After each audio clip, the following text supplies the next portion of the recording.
Welcome, ladies and gentlemen, to, something a little different we thought we'd give it a shot at. Giving our opinions of yesterday's Nintendo Direct. It's a discussion. Really? Oh my god. I'm sorry, I'm blanking. No, I was just trying to get in. So the first thing they showed off was, before anything Nintendo, basically, here's Overwatch. I genuinely just feel like it's a last-ditch attempt to try and bolster their player numbers, because I've heard they're on a bit of a decline now. It's probably going to be like the TF2 situation. It's just after a while, people are just going to stop playing it. Well, people at least go back to TF2 because, free to play, but... You know what? Honestly, I played Overwatch once, and that was when you were showing it to me. So... I don't know. I thought it was fun, but I'm not really into the competitive scene of anything, so I lose interest quickly. For me, I've never really had any interest for Overwatch. If I really wanted to go and play the game, I play something like that, I just play TF2 again, and even then, it's kind of more or less just... it's not... I don't play for the competitive aspect, I just play to have fun. So... I also just want to point out, it just feels weird for them to put motion controls in a competitive online shooter. Yeah, that's another weird one. It's got a monkey in it. Yeah, it's got a monkey and a hamster. Oh, a what? A what? Moving on from there, Luigis Mansion 3. That's, out next month? Yeah, Halloween. You looking forward to that one, Matt? You looking forward to 100%. To the Gooigi combo? I was one of those people who loved Dark Moon, and I play the original every year for Halloween. Might be changing that up this year, depending on what we're up to. But I love Luigi's Mansion. It is a good franchise. It's a good way of getting Luigi in the spotlight. I was thoroughly interested in the themes of each floor. Yeah, they looked really interesting. I just don't know how that works from a hotel perspective. Dude, what are you talking about? It makes plenty of sense. You want to go to... You're flipping through the hotel catalogs. You're like, hey, this one's got 50 floors, and each floor is a different theme. It's like, you want to have a cowboy theme? Like, hey, let's go to you got a bar on that floor. But cleaning up the Egyptian floor has to be a massive pain in the ass. Isn't that what Luigi's for? No, he's there. He's like the ghost part. He's just there to take care of the ghost. He didn't clean up shit. Yeah. The hotel manager's all like, yeah, we got a ghost problem. Oh, that one? Okay. Someone get Green Mario on the line. Okay. What did you think of the multiplayer? I think that's a new one. I would not expect multiplayer party games in a Luigi's Mansion game. Although I did point out that in the trailer they had that mini game where they were floating in the pool. That goes against something, because last time I checked, Luigi can't go in water. Game, you're lying to us. Well, he's on a boat, so you know. Well, he's on a floaty. Yeah, fair. Bruh, he's like, half of his body is melted into the water. The other half is just struggling to stay on the floaty. Help! So, yeah, I don't know. It looks interesting. So you're already looking forward to it. And then you said you've been playing a bit of Kirbys Super Clash. I did. I downloaded it last night. I played a little bit of it. I really liked the 3DS one. I played that one a lot. I tried to go for every platinum medal. I did not succeed because I ended up getting bored of the game. This is basically a nice HD version. This is what people would normally ask for in almost anything. It's like they see a game for the 3DS. Hey, can we get this for the Switch? And now look, we got this for the Switch. And I'm like, hey, that's actually not bad. I'll play it. Well, I do have to wonder if they have already been playing on the 3DS and that's good enough for them. Do you really think it's worthwhile to start over on the Switch? Well, I mean, it's not a direct port either. I know. I mean, do you feel like there's enough new to... Well, I don't know yet because I haven't gotten very far, but if there is, they said there's over 100 quests, so I think if you're really into that stuff, yeah, it'd probably be worth it. And if you really liked the gameplay of the first one, there's really no harm in playing it or trying it. It is free to start, so. And this is also the local multiplayer, so. That's also very nice. Honestly, I read that you can get more of the gem apples, which is that game's currency, from playing online, and... Hey, I mean, that's fine. If it stops me from spending actual money on this game, I'll take the shot. Okay. After that one was Trials of Mana. I've never played this series. I've heard Secret of Mana was pretty good, but Trials of Mana was never officially released in the West, so I have a feeling this is more something for like the diehard Mana fans that imported or played a ROM of the original Japanese version. Yeah. For me, on my end, that's just another one of the many games of this Direct that did nothing for me. It's like my interest range is very limited.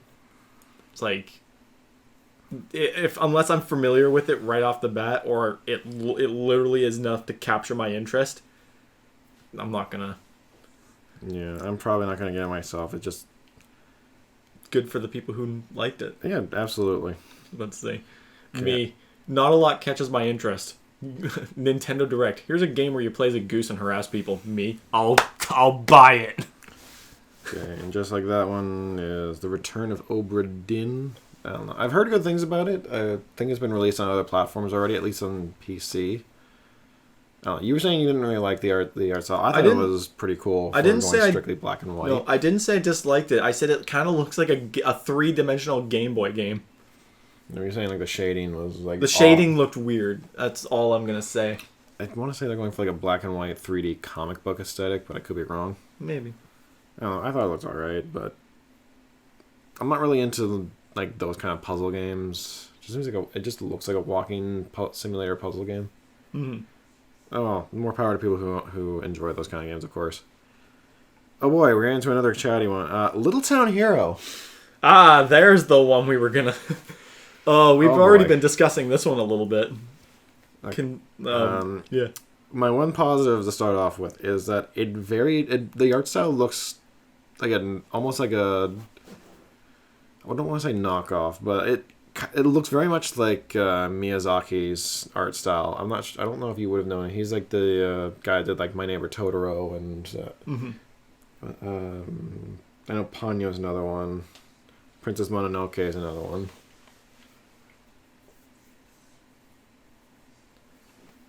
But that seems to be the only positive I can think about it right now. Like, the gameplay looks a little too basic for being this grand new thing that Game Freak's doing. I don't really didn't show. From what they showed, I didn't get an impression of it being too deep. It looked kind of like rock paper scissors a lot. I've said this multiple times beforehand, but this is Game Freak we're talking about. The company that made the explosive Pokemon franchise. If you're literally trying to make yourself known for something other than Pokemon, I'm sorry. It's not going to work at this point.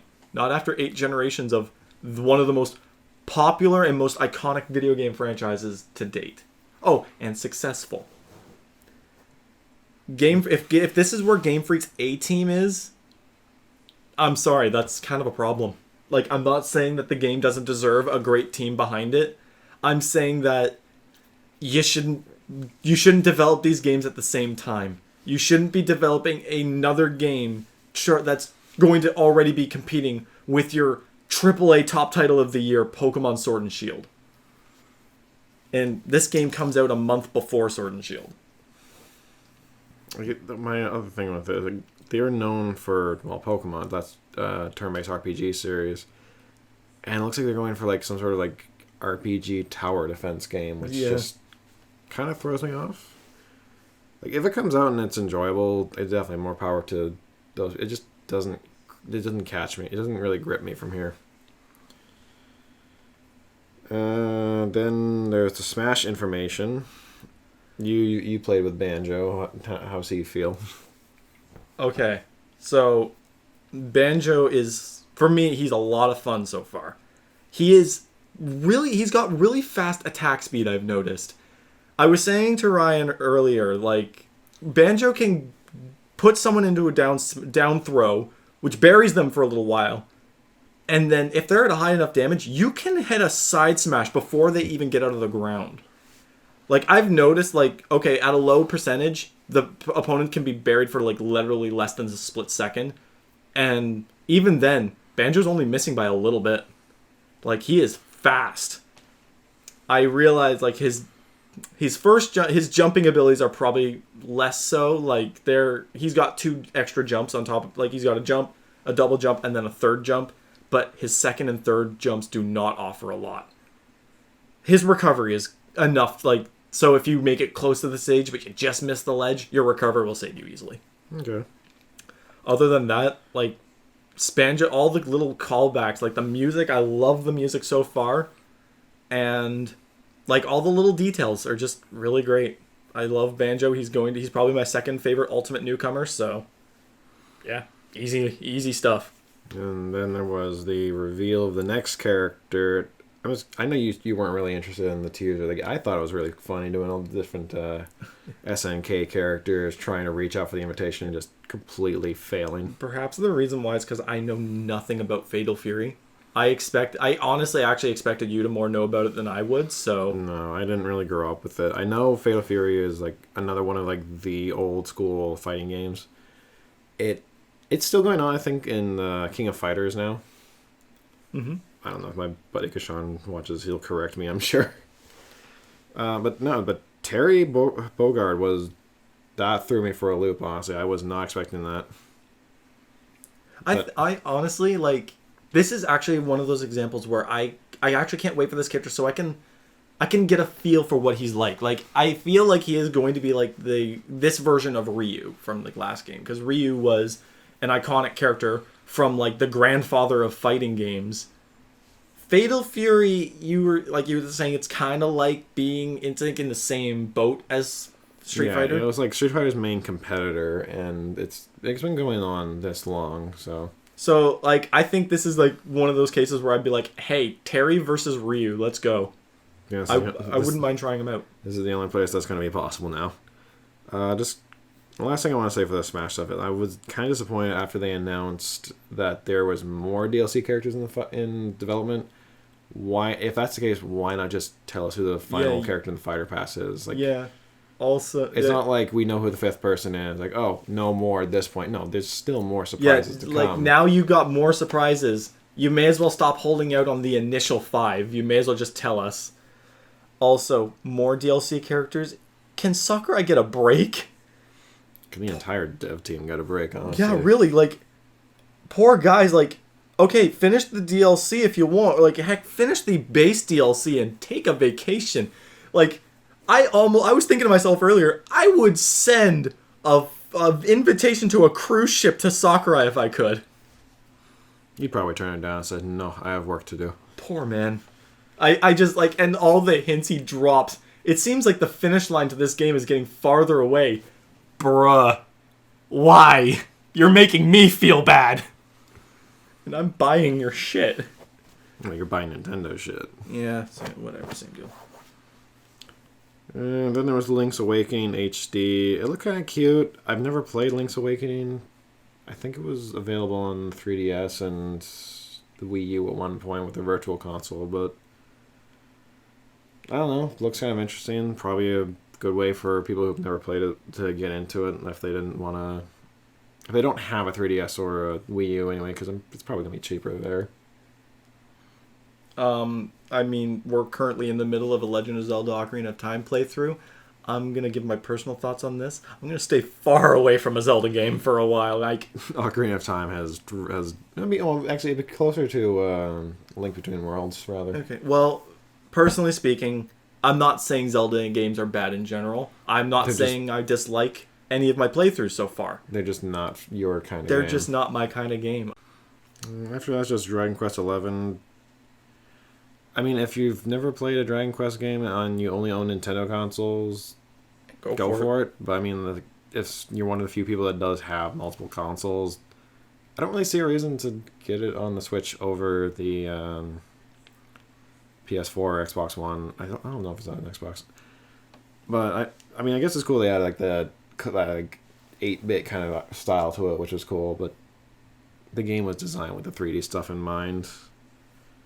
And the extra costume is just fan service. Mm-hmm. Tokyo Mirage Session Sharp FE can just jump off a fucking cliff. I don't get why this game is getting an HD port for the Switch, because it was mired in controversy when it first came out on the Wii U because of just how heavily censored it was. And neither company, Nintendo or I can't remember who the developer is, I'm pretty sure it's Atlas, neither of them want to take responsibility for all this censorship that happened in the Western version. Again, Tokyo Mirage Session was a game on the Wii U that I just let it go by my radar. Like, I acknowledged it was there, but I paid no notice to it. So I personally don't have much of an opinion other than, hey, look, there's another Wii U title they're trying to save. Nothing wrong with that, but... After that is Deadly Premonitions 2. Heard the first one was a cult classic, but it was also very janky. I don't know. I don't have any interest in it. I've never played the first one. If someone can recommend it to me based on more than what I've seen, I might try it. But besides that, probably won't touch it.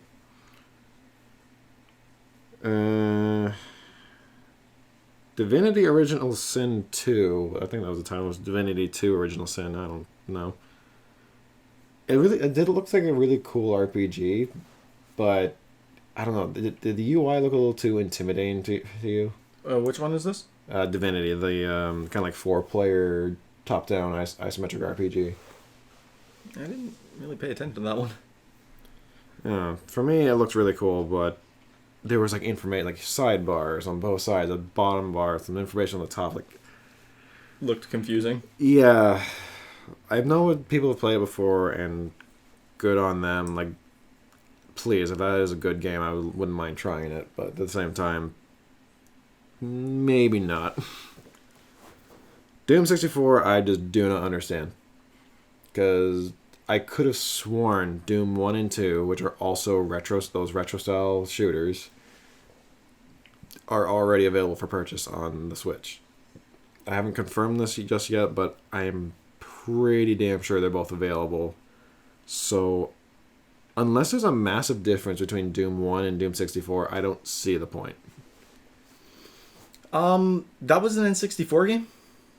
So Doom 64, there was an N64 port. I'm not gonna lie, that looks really weak for an N64 game. Well, Doom's like the classic first-person shooter, and they just ported it to everything. Well, They basically made the joke if a toaster had a CPU in it, it could run Doom. Oh, that's funny. Not really gonna say much about Rogue Company. It looks like another online-only multiplayer shooter. Not too huge. Hero-based game. I'm not too huge on online-only games in general, because it's No. like, especially for the Switch, because y'all already have to pay for the online now. Well, you have to pay on every service for the online. Yeah, now. I know, but when you've grown up with free online for so long, you begin to realize, I don't want to pay for something I've been using for free for so long. That's just me being a spoiled brat. I'm just not really into really competitive games, so... That too. And back to the chatty ones with Pokemon Sword and Shield.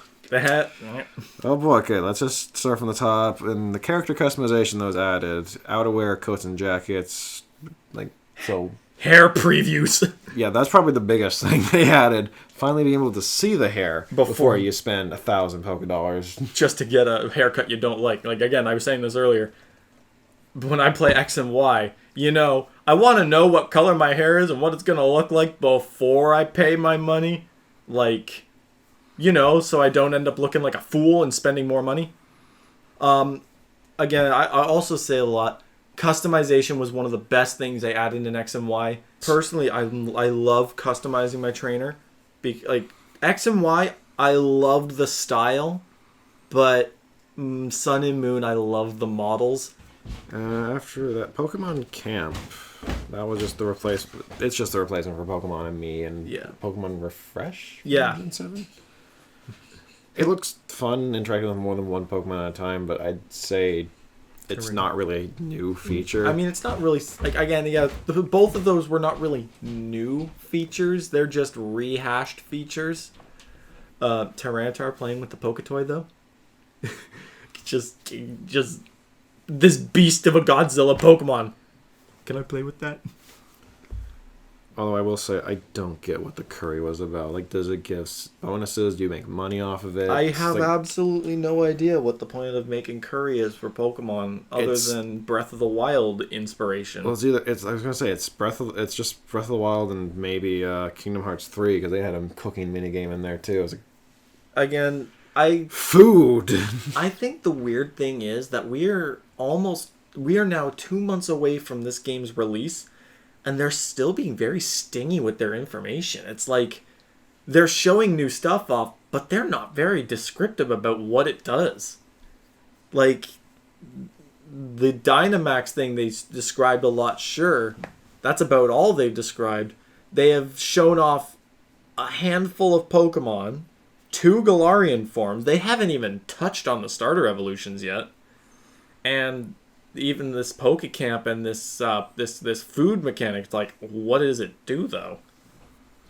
While you brought that up, we'll just talk about the 2 new Pokemon. I don't even remember what the kettle one was called. Poltegeist. Okay, Poltegeist. I don't remember any of their names, actually. I don't remember the bird, but I am...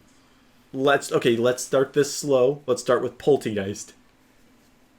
I was saying this to one of our managers earlier, and I said it does very much fit the UK/Britain's theme, because British... What do you think of when you think of like old time Britain?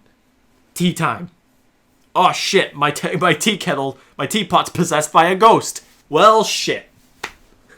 I think it's a really interesting looking Pokemon. I thought it would be Ghost Fairy, but no, it's just a plain ghost type. But hey, that's fine.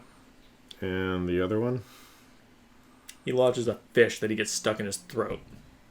He's a dodo-looking ass bird who gets a fish stuck in his throat and then coughs it up at an opponent when they attack him. It's literally the Halbig maneuver in a Pokemon battle. Any fighting type... Heimlich maneuver. Yeah, I'm not very good with words, as we all know. I love it. After that, they announced the SNES games for Switch, and I just have to ask, what took them so long? I have to ask, what's with the retro 8-bit, 16-bit games? Like, what's you guys introduced the NES Mini, and then we were all like, finally, when you did the SNES Mini, then you rejected our idea for a Nintendo 64 Mini, only to keep on releasing NES and SNES games on the Switch now. How about we focus on the middle generation? No, you've said this before. Nintendo just cares about the old stuff and the new stuff. If it's not like literally the beginning of the spectrum and the end of the spectrum, I'm surprised they went as far as the SNES, actually. Well, I will say, like, every time they've done a virtual console or something, it's hard to care about this selection. Especially if you followed Nintendo long enough to have a Wii U or 3DS. You probably have all those games. At this point, it's really pointless. Like, oh boy, Tetris 99. Wow, the update. And get to physical release. Physical version with a download code in it. I don't care. I still have Puyo Puyo Tetris. I'd still play that before I play Tetris Battle Royale Edition. I know Mark was saying he showed interest in the idea, but neither of us have ever gotten around to getting it. I personally am not going to get it myself because it's not that I don't care. It's just that, am I really going to play it? So, I think it's an interesting idea, though. 99-player Tetris. That's not bad. That's pretty cool. After that, they announced the Mario and Sonic at the Tokyo Olympics. That was a 2020 Tokyo Olympic Games or something. It's a Mario Olympics again. Yeah, I personally loved the first Winter Olympics, the London Olympics, and the Sochi Winter Olympics. Ryu was okay, but there were a few things I could complain about in that one. And then there are those 2D events, which they look hilarious. I don't think they were necessary, but they look hilarious. Bowser's dive was just him rotating. No animation on the sprite. It's just him rotating as he falls into the water. Beauty. I love it. It's funny. I'm wondering how it'll be. Who knows? We might do a first impression. We might not. We don't know yet. After that one was Demon Ex Machina. I don't know. That one kind of looks cool, but I just feel like it's an evolution of Armored Core, which is another one of those mecha games. I'm still confused at how I've heard of this game on multiple occasions, but I'm still not even sure if it's out yet or not. I could have swore they were talking about this game last year. Oh, wait, no. They talked about it at the beginning of the year in the February Direct. And I'm sitting here like, is this game even out yet? I guess not. What's taking so long? Well, I was never really... It never really caught my eye anyway, so it doesn't matter. And after that, they just kind of wrap. I will say, like, it does look kind of cool with all the options, but at the same time, I don't know. It kind of looks kind of generic at the same time. And after that, just kind of rapid fire games with Star Wars Jedi Knight 2. I think that was a game on the Xbox actually, which I kind of want to try, but at the same time, I'm scared to support EA in anything.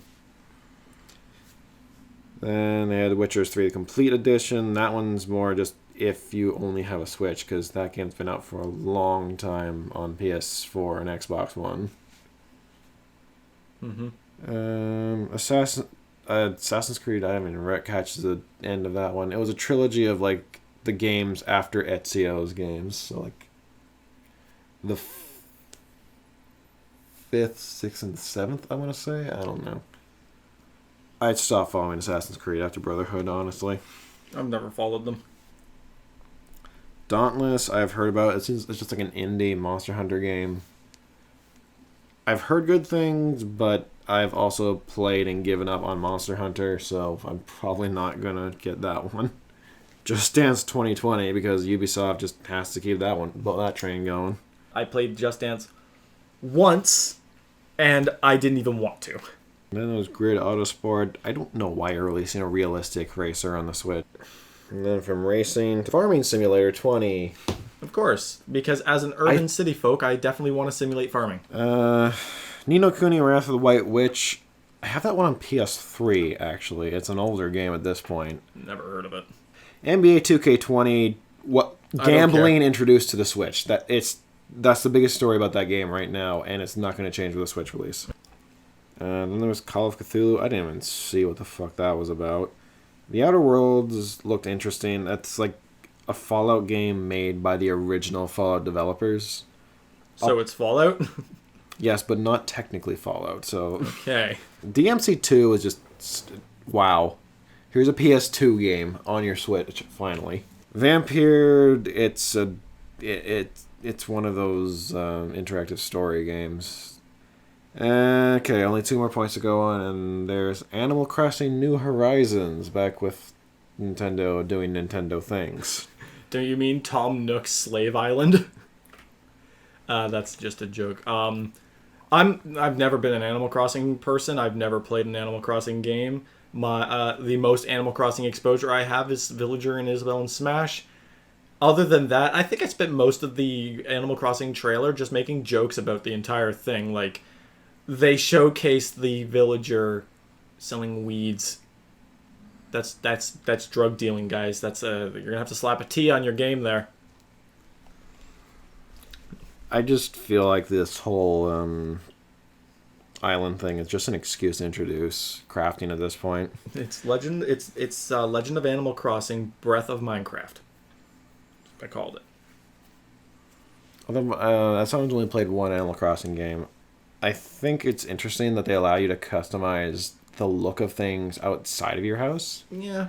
I mean, like, I'm not saying Animal Crossing in of itself is a bad franchise. I think the very concept of being able to run an entire society of your own and customize things and whatever Animal Crossing lets you do, that's fine. I know there are a lot of dedicated Animal Crossing fans out there, and this is what they've been waiting for. And honestly, I hope it's what they wanted. I hope they get their enjoyment out of this game, as much as all those abandoned New Leaf towns did.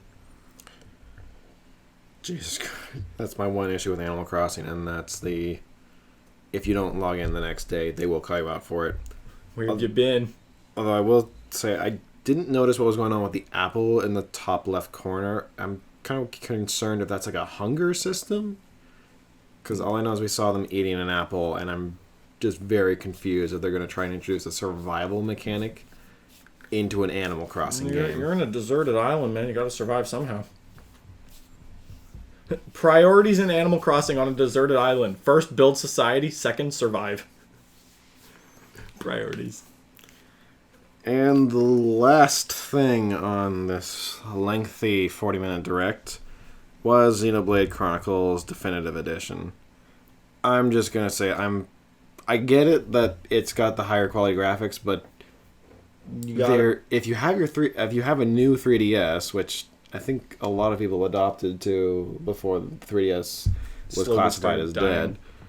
There's a port of Xenoblade Chronicles there, and unless this entry is going to do a lot new, it's just for people who didn't want to get a 3DS and couldn't find a copy for their Wii.